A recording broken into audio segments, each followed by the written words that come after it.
Hello, everybody. Welcome to the Hindsight Podcast. Hope you're having a great time on the podcast. We're having a great time as well. And thanks for subscribing on YouTube as well. Well, on the podcast today, we spoke about the NPFL, the Nigerian Professional Football League. And congrats in full swing to Akwa United, who might be winning or would be winning a title this season. We also touched base with early season predictions. And we also put the guys to the test as to who are their top 5 strikers in the world. Lukaku, Kane, who would it be for you? Let us know your comments in the comment section. Have a great time watching the podcast. Okay, so Mfon, a fantastic team. I've got UB here. UB's from Akwa Ibom. I've got one silly guy called Lakule, one of the best in the business, and I've got IBK. So it's not an interview. We're just chatting away and just relax and let's talk. Right. So I wanted you to do the interview, but no, go ahead. Mfon, talk to us about this this season. And obviously, it looks as if though Akwa will win the league. Congrats to that in advance. But how long has this been on the minds of the players that this is possible?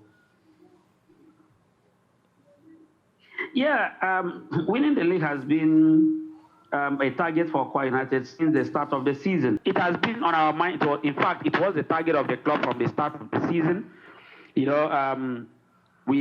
have a platform that we share the team's targets and aspirations every morning.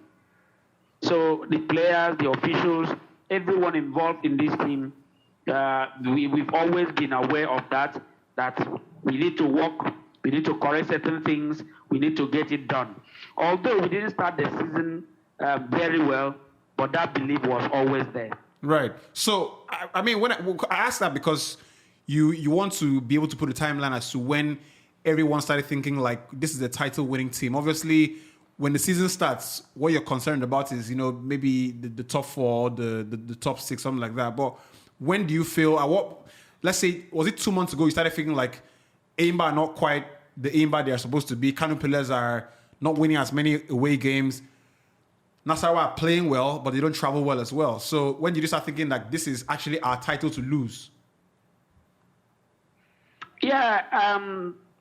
Personally, and as a team, that period that we went unbeaten. Right. That period that we played 18 matches unbeaten. Right. Although many of our away games were draws. Yeah. And the chairman one day in the training session told us, guys, how about now we have gotten 12 draws? What if we were to decide, get 6 wins and 6 defeats? 6 wins will give you 18 points. 12 draws will give you 12 points, which is better. So, at that point, we realized that we were not far away from winning the trophy. Even as I'm talking to you now, we are still being modest about it. We are still keeping it on a low tone, hoping that on Sunday, that is when it will be, we will crowd it all up. So I think that period of unbeaten run really gave us that belief that this is our season to nick it. I think it's absolutely brilliant, and you've got to go. I think we would have loved to have. I think you can speak for the chairman in many ways when you say, when I ask 2 years ago when Akwa started behaving like a top 4 team, and when they won the ITO Cup, 2 years ago I think it was that the sense that the next thing to do was to win the title, or was it just be a mainstay in that top 4, top 3 positions and compete for continental places? Yeah, the truth here is that in 2015, Akwa United survived relegation on the last day of the season, beating Lobby Stars 1-0 in Uyo. A week later, they defeated Lobby Stars 2-1 at Telsin Balogun Stadium in Lagos to win the first Federation Cup that year. And in 2017, Elder Paul Bassi, the FIFA match commissioner, CAF general instructor, and general coordinator, was appointed the chairman of the club. And in that 2017, we won the FA Cup again, ITO Cup. So the chairman actually set a target. In fact, when we were received at the government house, the governor said something that you guys have won 2 FA Cups. The next target now is to win the league and go to the continent and then make a mark. And Paul Bassi, our chairman, took that as a challenge. And he has been doing that. He has been going all out for it. And then that has been the driving force that we are not going to be a team that fights relegation every year, but we are going to launch serious title challenge. And of course, you know that on 2 occasions, we have finished second, we have finished fourth, hoping that we will be able to get it to the next round. But, you know, something happened that since 2017, this league has not been we have not played the league till the end, as it is going to happen in the next 2 weeks. So that was when the belief came, and the challenge, Elder Paul Bassi took it and decided to push, and then invested his time, his energy, his resources. This is one chairman of a club who doesn't miss the team's training session, not one. He attended every training session, relate with the players, interact with them, get along with the team. He has sacrificed his health, his personal, everything. So that is the sacrifice that he has made for you guys to see this club the way it is. He has brought a whole lot of professionalism into this club, and that is why we are where we are today. We'll just have 2 questions to ask before we let you go, Mfon. And one is from IBK, who is here. But before he does, I wanted to ask, you've won 20 points on the road, which is the same as Eimba, 48 at home. So basically what you're showing is that you're not just going to depend on your home wins to win the league title. How do you travel? How do you travel for your away games? Yeah. You know, playing away from home in Nigeria, there are a lot of factors that may affect your movements. Nigerian roads are not good enough, of course. That is no story. We are all aware of that. For instance, we traveled to Lagos to play MFM. We took flights to Lagos, and we got 3 points in that game. Then, after that, we went to play Adamawa, far away in Gombe. On that occasion, I'm trying to look at the away matches that we have won. On that occasion, we used the bus. When we went to Ilorin to play Akwa United, we took flight. And when we went to Lagos again a second time to play Sunshine, we took flight. You know, there are things that you invest. Of course, it's costly. We had partnership with Ghana Airlines long time ago, but we still move from Uyo to Owerri to fly from Owerri to wherever. You understand? So traveling for away game is always strategic. There is a certain player we have in our team, I think 2 of them.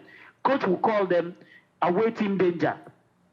And those guys, they will always have it anytime we go away game. So anytime we play away from home, we have it at the back of our minds that you are not playing at home. That's 1. Then 2, that this game that you are going into, if you give it 100%, you will get something out of it. Don't forget, we played Kano Pillars in Kaduna. 3 minutes to go, there were crowd trouble and all of that. And we had to play the remaining 3 minutes the next day, 3 minutes that ended up becoming 13 minutes. So all those things play a part in how you approach away games and exactly what you set out to achieve. Fantastic. We have lost 4 away games out of 18 we have played. We have won 3 away games. Then we have lost 4. So looking at the number of draws that we have gotten away, many of those draws were games that we should have won. Jigawa Golden Stars, I won't forget that. Wiki Torres, I won't forget that. The game we played against Kano Pillars, I won't forget that. The game we played against Enyimba, Abia Warriors, and a whole lot of others. So that has been the way that that has been our away from this season, our point away from home. We have scored 14 goals away from home and considered the same number.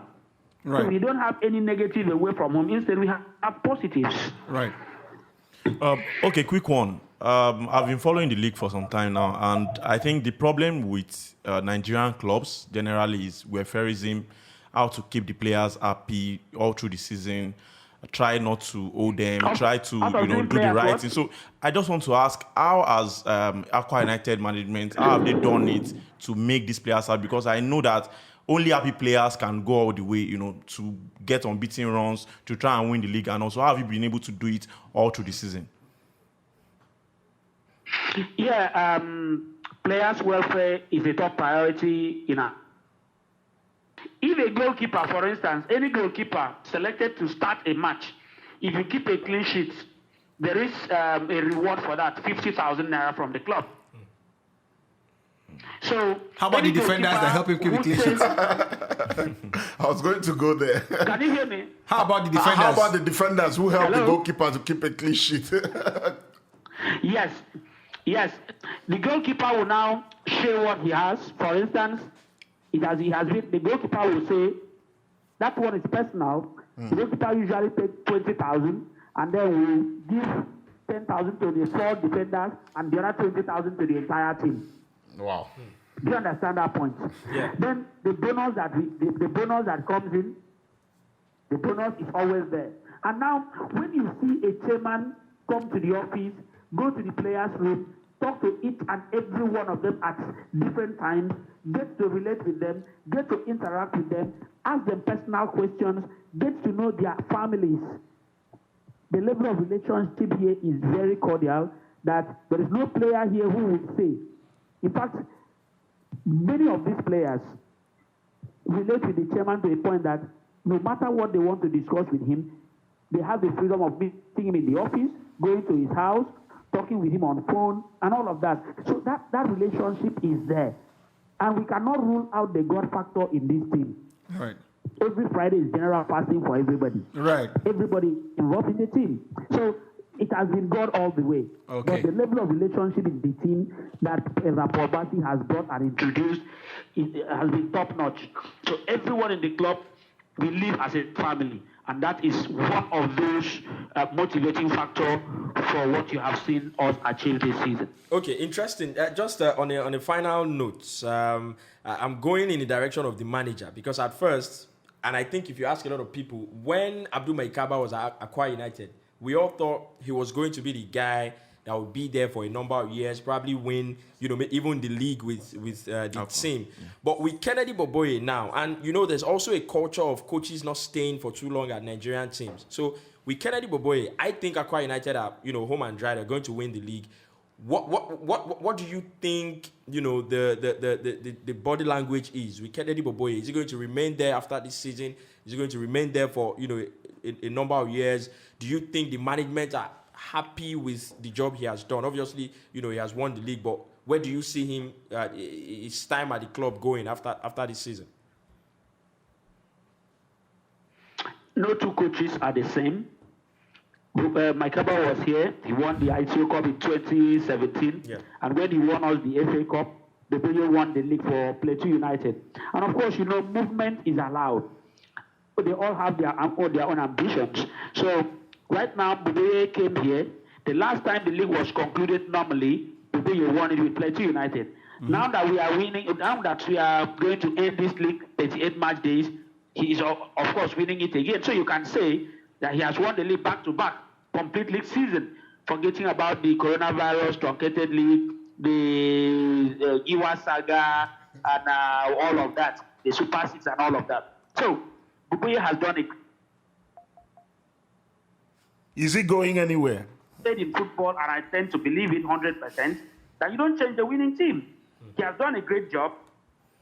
Depending on how many years contract that he signed, he recently renewed his contract with us at the beginning of this season. So he has a contract with us, and that contract is still valid. So I want to believe we will honor his contract. He has done a great job. There is nobody who wants to run away from this kind of serene environment that you enjoy peace and everything, and the management is supporting you. So obviously, he has done a great job. I believe that he will stay for a very long time to come because he enjoys staying here in New York. He enjoys himself here in town, and everything is working out. When you have the support of those of your employers, it's as simple as that. You stay put, deliver on the job, and then make name for yourself. So that's what I've seen in him, and I think from the way things are going, he will definitely stay. He went to the continent with Plateau United. He didn't make quite an impact. I think they were pushed out in the first leg. So this is the second chance for him. Going back to the continent, correct the wrongs, and then make a name for himself. It's all about creating history, putting your name in the history books, and then attracting some big offers. Maybe, who knows, he may be going back to the national team, depending on the level of job he has done here. And of course, he has proven himself. Right. Thank you, Mfon. Thank you so much. Spoken like a true media officer. You're earning your money well. And thank you very much for your time. And congratulations ahead of time. And please, this is between me and you, Mfon. Please, Akwa United should not do an Enugu Rangers. Get a proper boss and do a city tour when you guys win the title, please. Thank you. Ineba, I want to see you on Sunday. I'll try my best to be there, to be honest. Thank you so much. Take care. Thank you very much. Thank you very much. All the best. Well, hopefully they win their next game, which is pretty much what they need to win the title. The next game is actually against MFMFC. Yep. I mean, MFM have not traveled badly. They've won 12 points on the road, which is just 8 less than. They play at home against MFM. So I mean, they win. If they win there, I can tell you, the Gospel Akpabio Stadium will be bouncing. I kid you not. I kid you not. It is. I mean, I've spoken to a few people, and the atmosphere around there, it's absolutely unbelievable. And like the media officer said, 5 years ago, this is a team that barely survived relegation. It's a culture shock in that society. I can tell. I mean, there are things I don't want to say on camera, but the kind of things Akwa United used to do to try to survive relegation, because it looked like the team was just content with staying in the top flight of the league, and we're just fine that the Imba come here. Right. We're happy to see Kano Pillars come here. Yeah. We're just happy to be in this league. But to aspire and win the league, and it's not just winning the league, because winning the league, any team can do it, but the manner in which they've won the league, considered only 20 goals in 36 games. Yeah. If you know the NPFL very well, you know that is an incredible record. They went on an 18-game unbeaten run. Yeah. And feelers from the team can tell you that the 3 games they've lost this season, and I don't know if I'm allowed to say this on camera, with better officiating, I don't think they lose 2 out of those 3 games. With better officiating, because some of the scandalous decisions you get to see in the NPFL, I mean, so it's crazy. I've spoken to people, and on Sunday, that stadium will literally be bouncing. Matter of fact, all the games they've lost have been away from home. Yeah, They haven't lost a game, 4 games away from home. And for you make that point, normally when you think about the NPFL, you think about teams, the common mantra is we know they lose for home. So if you win all your home games, then you have a better chance of. That's how they've always done. Win the title. What they've done is not just win the title, but flip the script. They've dominated the league, basically. Yeah. I think they've dominated the league. And you have to only to buttress that. You have to only look at what Aimba have done in the league this season. Aimba have also won the same amount of games away from home. 20 points rather. But how they've done it is managing to get more draws. Yeah. Right. So when you think about Kano Pillars, who win literally all their home games, but they don't travel well. So it's almost a case of, we are not going to play this game the way it's been played normally. We're going to make it do one better. And that is actually brilliant, because I feel like we're at the point where the league is, obviously not growing the way you want it to grow. But for Akwa, I think this particular title, when they eventually win it on Sunday, is the watershed moment for the template on how to win it. Yeah, I totally agree. And that's why I wanted to, for me, when you mentioned the fact that 5 years ago, they barely survived relegation. And this season, they are looking to win the league. I think it's also important for us to have that conversation and make it clear. And it's not been out of the blue. Yeah. They've been close and thereabouts in the past. Have that linkage. Because we have a culture of, you mentioned welfare of players, you mentioned referee decisions. We have a culture of, there are so many things that are going wrong in our league, with all that. But also internally with clubs as well, how the clubs are being run. So that's why I feel like it is important for us to have that conversation and establish that linkage between having a proper administration. It can get you to where Akwa United are now, because he mentioned what the chairman of the club. So do we praise Paul Bassi? Literally. No. You have to mention Paul Bassi. Exactly. How does that mean? Do we praise Paul Bassi? Exactly. You have to praise. Of course, you have to give him credit. You've got to give him credit, because I mean, I was in New York at the time when he took over, and I've told you this before.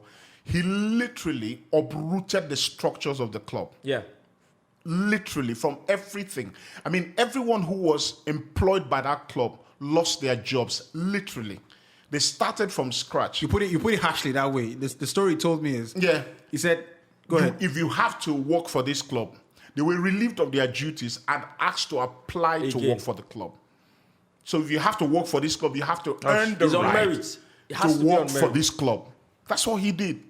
And many people lost their jobs in the end, quite deservingly too, because, I mean, in Nigerian league football, I mean, it's quite sad that we do a lot of politicking. We do a lot of the clubs are run by the state, so there's clearly so there's a lot of compensation jobs. People have jobs at the club on compensation, not because they deserve And he came and said, no, that's not going to happen. Yeah. I'm a professional. If you have to earn the right to work for this club, you've got to show that you can do it. And like Olakule said, people mistook those things, and he earned a lot of enemies. Of course. Earned a lot of enemies. How do you do that? That's not how we do things. Which is why in your bong, you also have to extend the accolades to the entire sports structure in the States. Because when someone comes in like that and decides this is what we're going to do, you mentioned it, people get jobs as compensation, not because they have it on merit. So easily, he could have been thrown out of the job a few months into the job. He could have been told, see, you can't do that here. But they allowed him. And I'm afraid to say this. I don't want to say it, but it's the truth. The governor deserves a lot of credit. Why I think he deserves a bit of credit. Look. I know, he's very, you have something working on your skin just saying that. I don't want to say it. I'll tell you why. I don't want to say it. It's not about Akwa United. Right? It's about creating another club. Yeah. Dakada. It's about creating Dakada. And when normally you know what happens in Nigeria, when you create another entity, your attention goes there, right? So this one suffers as a result of the existence of this one. But to manage those two clubs, and let's not forget they're both state sponsored. Yeah. So to manage those two clubs, they're very well funded. To be honest, and very well funded. I think that's a lot of credit. And I don't think Dakada are necessarily in the shadow of Akwa, but simultaneously, concurrently, rather, they're doing well. And I think you have to give them a lot of credit. The biggest thing for me, would have to be the players. We've always talked about the fact that if you want to create a product, then you have to take care of the antagonist now, right? Or the protagonist. I don't know which one is the right one. So now, protagonist better. The protagonist now, which is what they've done. The way he detailed the relationship with the players, talking to them, the welfare of the players is the most important, and that's what I'm most happy, about, because again, we're talking the NPFL, and it's well documented how the amount of suffering that players of these clubs go through. Yeah. We've seen players go to the front of the government house begging for their salaries to be paid. When COVID-19 hit, a lot of players were suffering. We had, personal informations, behind the scenes stuff, some crazy information about some of the biggest players in the NPFL who could not even afford to feed their families because of COVID-19. So that's where, I'm very happy, and under normal circumstances, we wouldn't do this, but we have to give them credit with, how much the kind of fantastic job that they've done. I think we have to. The last game of the season sees them travel to Macaulay, take on Luby Stars. Luby are a very strong team at home. So, but I think they're quite home and dry. I'm wondering if they're going to get the 6 points clear at the moment. And they've got a 27 goal difference. I think 27. They don't even need to win their next game. So let's just... They just need a point from the... Two games to go. They have 68 points. And I think... Once there's any loss from any of those guys, if Akwa get to 69... So 6 points ahead, right? Yeah. If they win one more game, it's impossible for the other two teams to make up. If they draw... Because they draw, they're good. They draw, they're good. Because the other team get a draw at home. Yeah, but they draw 7 points. You need 7 points from 2 games. And you don't have an extra game. So it just... It's fair to say that to lose and 1 point from 6 guys. I don't know if we're going to open a GoFundMe account. I don't know if you guys are going to open a GoFundMe account. I need to be in New York Sunday. I don't know how that's not going to happen because. Right, brilliant. So fantastic. Congrats to Akwa United for winning the title in advance. We actually think they are going to do it. When you need 1 point from 6, you can imagine why the mood is actually high here. He's a Akwa Ibom as well. So, yes, you can tell a bit of bias there. Right then, gentlemen, I think we're pretty much done with that. But second place, you think... I honestly feel Nasarawa would be second. Yeah. And I think they deserve it as well. The level of consistency. Yeah. Scored more goals more than everybody. They play the most entertaining stuff. And you will know that because you're in Lafayette. I was in Lafayette a month ago, and, and this is... I am not the most optimistic person about... the NPFL, because I think some things are not done properly. But when you put that aside and get to the ground and see the games, some of the players and how the talents they have on show, it's absolutely amazing. I think a guy like Simi Salas Nwankwo scored 18 goals. He's a top player. Yes. The way he strikes the ball when he's in the 18, he just comes alive. You can see him swagger about or lanky about when the ball doesn't get to the 18, but when he gets to the 18, he just comes alive. And I think that's another amazing player. I think Charles Shimene also. Is it Alan Shearer that said is a great strikers come alive when the ball goes dead? Yeah. You know, maybe that's a picture of Silas Nwankwo you're painting. And to score 18 goals in this league is not easy. It's a tough league. And he scored. I think the record is 23, right? Yeah, the record is 23. Fondo. I think this guy was Nifrek Effiong was 22. Yeah, it was 23. After 23, I think the next should be 19. No. Do we have any other 20 goal plus? Nifrek Effiong scored 22 thereabouts. Musa was 17. Musa is actually. We had Bola Salami did 18 Bola 19 or thereabouts. Junior Lukusa did 19. We've got to be sure of that. But that season, Mfon had 23 was. Will never happen. I think Nifrek Effiong has had 22 goals at some point. Okay. Yeah. I really think so. So congrats to all the teams that have played. We haven't had a complete season in 4 years, so we've got to say that. Look, when you consider LMC. that. We'll consider LMC well done. At least for finishing. We hardly do this. I'm just clapping. Personally, I'm not saying I'm not clapping for the LMC. I'm not saying I'm clapping for them. Yeah, I think the NPFL TV as well.